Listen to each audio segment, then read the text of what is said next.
Hey all, Pete here. I was trying to finish up these beginner trapping videos before the season starts. I think I counted yesterday like 46 days or something until I can start setting coyote traps. And I'm supposed to be out hunting antelope this weekend, and I hurt my back, so I'm stuck at home. And I was just looking over the list of videos I wanted to put together.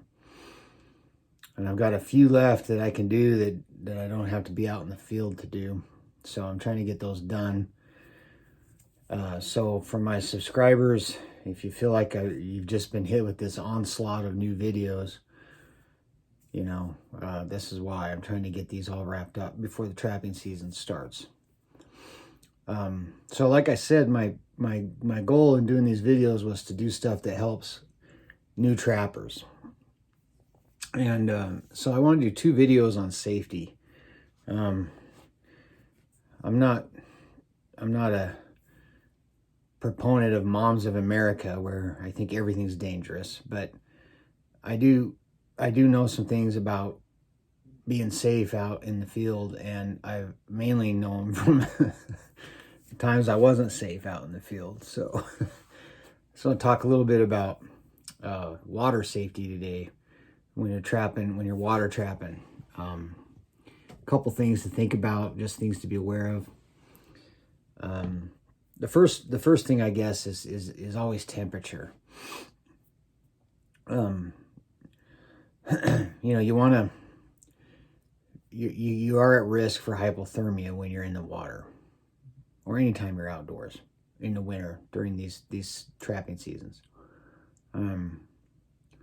Temperatures can drop quickly. Weather can move in quickly. And once you get wet, it's a lot harder to stay warm. So obviously I'm a big fan of whatever trapping you're doing, if it's during colder months, I think fabrics like wool are good, and avoiding fabrics like cotton is a good idea. Cotton will kill you. Now, obviously, we're kind of talking a little bit extreme situations here. I don't know how many trappers, park and hike 10 miles back into beaver ponds or something like a mountain man. And most of the water trapping I do, I'm very close to the road and to my Jeep and to help if I needed it. But it's still important to think about. And along with that goes the subject of waders, like hip waders and chest waders.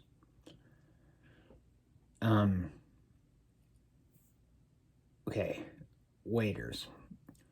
If it's cold, like real cold, I wear waders. Or if I'm checking traps right before work, I'll wear waders in the water. But if it's not too cold, and even 2 years ago, there were times I was out checking water traps in January and I didn't wear waders. I just wore old tennis shoes and pants and checked my traps. And I got cold and my feet got numb, but I was right by my Jeep. I hop in when I'm done and warm up. And that's how I learned to trap in the water. I didn't wear waders much at all. I have some negative views about old school waders, like the old loose chest waders and stuff. You can still get them, but most guys have those neoprene waders now, and those are pretty good because they keep you warm. They stay tight to your body. It's just kind of shitty sometimes because it's easy to tear them up if you're trapping in places like I trap in the water where there's a lot of brush you got to go through and stuff like that. It can be easy to tear those up, and they're expensive. So, but when I was 16, I was wearing chest waders one day. And I had a mink set, and it was right in the corner of where the creek turns. So there was a big pool there. And I was using my rake to try to find my trap, and I couldn't find it. So I took a couple steps and got into a little bit deeper water and raked around, couldn't find it. A couple more steps, and pretty soon my feet went out from under me. The water came up over the top of the waders, and it started filling my waders up, and my head was under the water. I could get my arms out of the water, but my head was under the water. And so I was in some trouble. I thrashed around, for a minute, and as I was thrashing around, one of my arms hit my knife, and I always carry my K-bar over my neck on a string, so it's right in front of me, so if I have to cut stuff, I can do it and slide it right back in, like the old mountain men used to do. And I ended up grabbing the K-bar and cutting down the length of one of my left leg to get out of those chest waders and get out of the water. So having my knife right here saved my life. I'm not a huge fan of waders for that reason. I like hip waders. If I go in over the top of them, it tells me immediately, but I'm still not in danger. And if I have to pull them off to go wade out to something past the top of my hip waders, then I just go get wet and I can pull them back on, and they'll keep my legs warm even though they're wet until I get back to my Jeep. I've swam out to sets before, to make a beaver set before. Just fully clothed, just swam out and made the set and come back. And like I said, I'm usually not far from my Jeep, max a mile. Needless to say, that day I went under and cut myself out. I walked back to my truck, and it was my dad's truck, in bare feet. And there was a little bit of snow on the ground. Got warmed up, put my boots on, and went back out and finished checking my traps. But be aware of temperature and waders. Be careful if you're wearing old school waders. Water can get over the top quick and can pull you down. Watch your ankles. You're hiking around in creeks. It's really easy to turn an ankle when you can't see the bottom. And even creeks that aren't very deep can be real dangerous. You can turn an ankle, not be able to get back to your vehicle. I like to use my rake, and I use that to feel the ground in front of me. The same rake I use to find my traps. But watch your ankles. Keep your knife in an accessible place, right? Just like I was talking about, I was able to cut myself out of my waders. Haven't been in a situation yet where I've had to cut a limb off, like that guy in that movie, but having your knife handy can save your ass sometimes. So have your knife handy and have a knife with you. I've also learned that with water trapping,